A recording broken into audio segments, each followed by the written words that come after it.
Let's talk about the materials and the notions for the Willowdale bra. So when you're making a bra, getting the right kind of materials and notions is really, really important if you're going to achieve the fit that's intended with the bra. But I know it can be really confusing, especially if you've never made a bra before. These aren't things that you can necessarily get if you just walk into Joann's or you go walk into a regular sewing store. The good news is there are lots of specialist online bra supply stores, and we have lots of information available for you on our website at this link, where you will be able to get lots more information about what types of fabric and notions you need. And we also have lists of bra suppliers from all around the world. And depending on when you're watching this, we also have worked with some of these suppliers to put together kits. Now, they're limited edition. They might be sold out by the time you watch this, but if not, have a look. Kits are a really great way to not have to source lots and lots of different little things. But as I said, it's totally possible. So let's kick off. So the first thing I'm going to talk about is the main fabric. So it's this fabric on the front. And it's basically like a lot of what you see on the bra. Now, if you're using all over lace on view B, it will be behind that lace. But if you're making view A, it will be very visible. And it's both the outside and the inside of the cups. So here is the key thing about this fabric. It needs to be up to about 20% stretch, and we really recommend about 10 to 20%.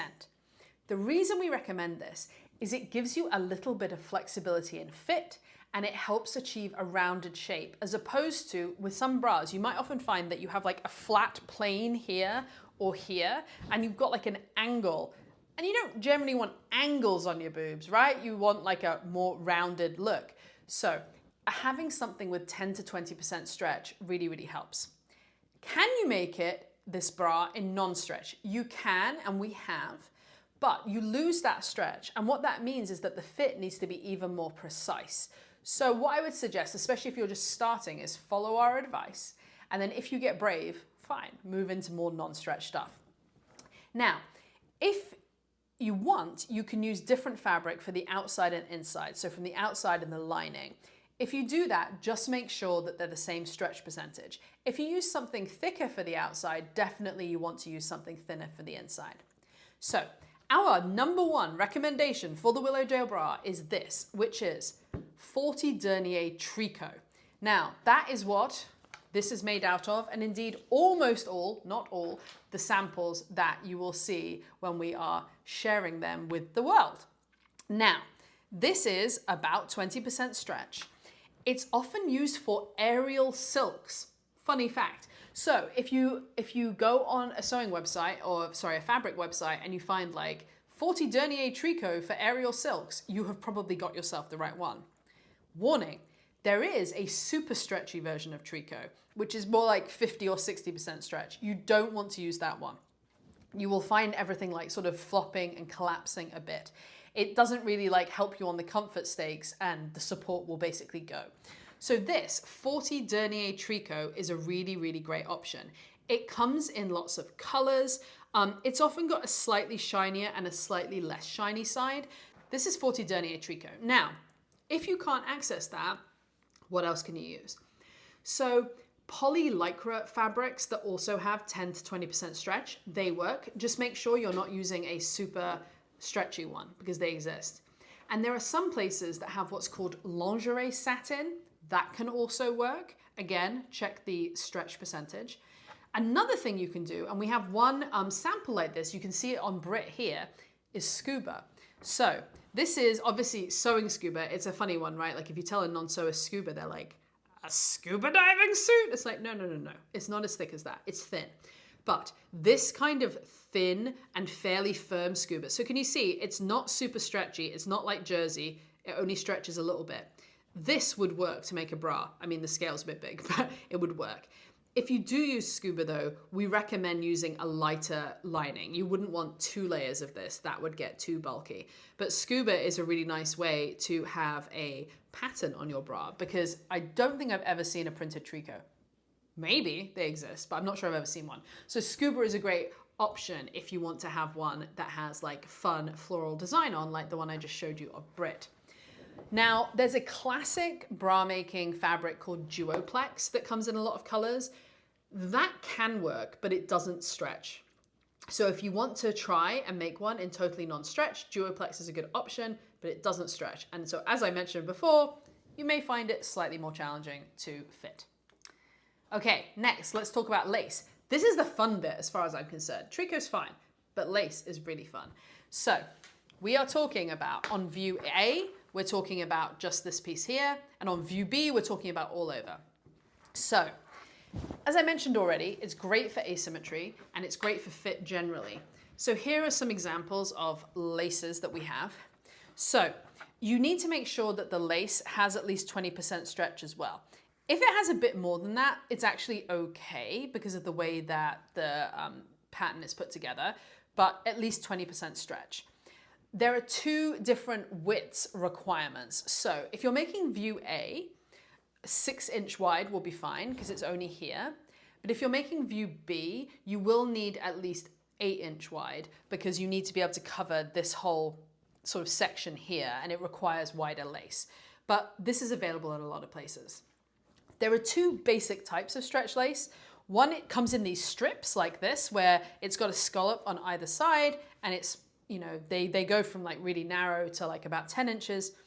Or you can actually get yardage, so you can get 45-inch wide, and that can also work. You just need to make sure that you still have a scalloped edge of some type. There's different types of scalloped edge. So this is like a really classic, right? It's like scallop.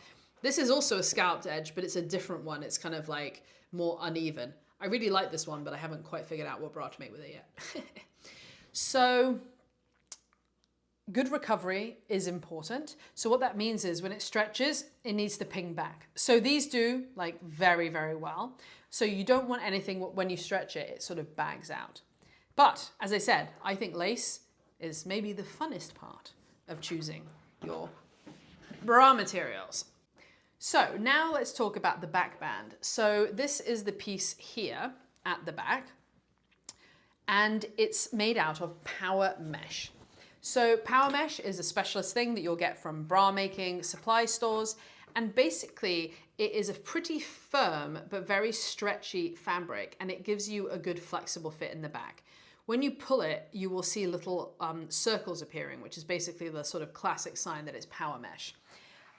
You want around 50% stretch. If it's slightly different than that, it's okay. Like if it was 40%, it would be fine, or 60%, but you want around that area. And you do need to buy this from a specialist fabric store, most likely. So, you know, while you can make a bra out of Scuba, which maybe you can just get in your local shop, you do need to make sure that your mesh is specialist bra mesh. So next, let's talk about elastics. So there are 3 different elastics you need in a bra. So the first one is the bottom band. So that is this part here that gives you the support around your body. So it's plush elastic. So what that means is it's fuzzy on one side, and that's the side that's on your body. It's a thicker width, and it has pico, which basically is these little fluffy bits that come off the end. And there are 2 different sizes we recommend depending on the size that you're making. It's all in the instructions. So that's the underband. Then you have the underarm elastic, which is this one, which is basically the same as this, it's just thinner. So here is a white version, it's plush, there's pico there. Same thing. And then you have the strap elastic. So this is kind of obvious, the straps here. So getting good strap elastic is really important. Although most of the support of a bra is through the band, there's significant support through the straps too. So this is what strap elastic typically looks like. It's usually shiny on one side and slightly plush on the other. It's not usually as plush as that band elastic, but it's softer on the other. And the soft side is what goes on your body. It needs to have perfect recovery because it's going to be doing a lot of work for you. It usually doesn't have any edging, like it's not a picot elastic, but you can get some fancy bra strapping actually, and there's no reason that couldn't work if you fancy using that. But this is the kind of classic strapping, and it comes in lots and lots and lots of different colors. Okay, now onto the hardware and notions. So you need channeling, which is this, which is what the underwires go into. So this is what it looks like. It comes on a roll often, so it's often a little bit curved already, which is actually fine. You can use that curve to your advantage. And basically it's a tube, it's a flat tube. It's plush on one side, again, that goes against your body, and it's a bit shiny on the other side. It comes in a bunch of colors. Not very exciting, but you need it. That's channeling. Then the hook and eye. So these come pre-made. They have two sides. They have a hook side and an eye side. Actually, the white might be easier for you guys to see. So you buy these pre-made. They open up at the end. Now, depending on what the construction is like, they're a bit different. So on the hook side, there's an opening. Sometimes the top and bottom are already sewn shut and sometimes they're not. But basically you're going to put the bra in there, close it, and then sew around. And then on the hook side, they come in two versions. So this is a flat version. So on this version, what you do is you put it on the edge of your bra and then you fold it around like this and then you sew down. Some of them are already folded. They come like this already. And sometimes they are already sewn at the top and bottom and then you just slot it in. So depending on the type you make, it doesn't make any difference. It just is like whether you fold it or not when you put it in. Depending on the size you're making, you may have a 3 hook and eye or a 4 hook and eye. The vast majority of the sizes are 3, but at the bigger sizes, they go into 4. Underwires. So here are some underwires, which are nice, mighty underwires, because I think this is my size, actually. Yeah, more or less. So these are regular underwires. So this can get a bit confusing because there are lots of different types. We designed these for the heavy duty regular wires from Porcelain, and you can see a link on the screen right now of how you can get these exact wires. Now, you don't need to use Porcelain wires. You have to pick one to like design against, so we designed against those ones. If you want to use another wire, that's not a problem. You'll almost certainly be in the same size, but what you can do is all the stores that are selling wires have printable wire charts. And so what you do is you print them like a PDF, so it needs to be at 100%. That's really important. And there'll just be lots of the wire shapes on this page. And what you can do is you can compare your wire to make sure it's going to work. So as I said, you can print off the Porcelain wire chart, and let's just say you aren't going to use a Porcelain wire. Print it off, take the wire you are going to use, and then see if it correlates to that Porcelain size. Now, if it's ever so slightly off, like it's a bit more splayed or it's a bit more small, that's totally fine. What we just don't want is something that's like 2 inches longer, because if it is, it won't fit in the underwire channeling. So I'll get on in a minute into how you pick your sizes. So you need a pair of underwires. Then you need some ring and sliders. These simply have to match your strap width. So I don't even know if these do actually. Oh yeah, they do. So you have their like lots of nice little ones. You can get gold and silver ones. You can get ones that have been like covered in colorful plastic. It's a nice way that you can just like individualize your bra. And then the final little thing, it's optional, but I like it, is little bows. So you can buy these pre-made bows. Another little thing that I often do, and it's quite common with bras. So if you have a ready-to-wear bra and it's given up the ghost, it dies, you can cut it up and take some of the notions off. So these ring and sliders and these bows are actually from ready-to-wear bras of mine. I didn't buy them. They are like salvaged. So that's like just a little fun thing you can do. And then you can have a little collection in your house of all your different notions. So are there a lot of different things you need to make a bra? Yes, there are.